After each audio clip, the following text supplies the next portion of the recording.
Let's read the latest update on the great honkening. The Guardian reports Ottawa police are considering military intervention to end unlawful blockade. Authorities warned bringing in the military carried a massive risk as they believed the protesters are armed.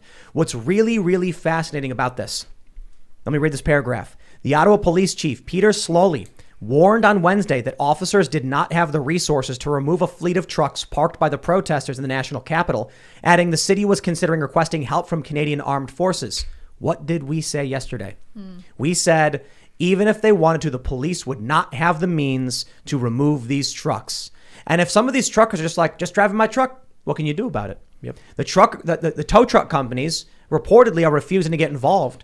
They've said, various companies have reported as saying, we have agreements within the community. We don't want to get involved in whatever this is, but the protests and the government stuff, leave us out of it. Mm-hmm. So you basically have these truckers in Ottawa, along with a bunch of other cars, wailing their horns, and there's nothing the government can do to stop it. The military won't be able to tow anybody. The truckers are here to stay. And it's really, really simple. If the people of Ottawa, if the government wants it to stop, just comply. If you just comply, you'll get your city back. It's not hard. It's only 2 weeks of honking to restore the freedoms. Oh, I love it. Yeah, I mean, there's just something so beautiful and satisfying about seeing the worst, most controlling group of people you've ever seen in your life not being able to force their will onto a group of people. It's like they finally found something they couldn't get past, and it's glorious. You know, I was thinking about, there's this video of a guy and he's yelling, I haven't been able to sleep in 5 days because of the honking. And I was like, I literally don't care about you, guy. You sat back while the government steamrolled by decree all of this awful stuff that caused strife and chaos in people's lives and destroyed their businesses. And now people are honking their horns. Oh, no. The only reason this guy is yelling is because he thinks he has a right to tell them to stop.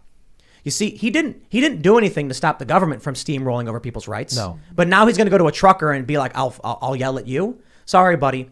You've got the workers rising up and saying no. If you wouldn't stand up for your rights then, what do you think you're going to get accomplished? Look, it's remarkable that you can clearly see the dynamics of the political landscape here. The government can do it. He won't complain. He says, what freedoms have you even lost? But when the people stand up and create discomfort, now he's mad. You know what? Go lick a boot, dude. I don't care to hear it. I'm thinking about at the end of World War II, when the Americans and the British were rolling through Germany and liberating I mentioned this once before on the show, all the German citizens that had just been standing by and watching it happen were now getting basically conscripted out of their houses to go clean up the concentration camps and forced to look at it with their own eyes and see this is what they've done.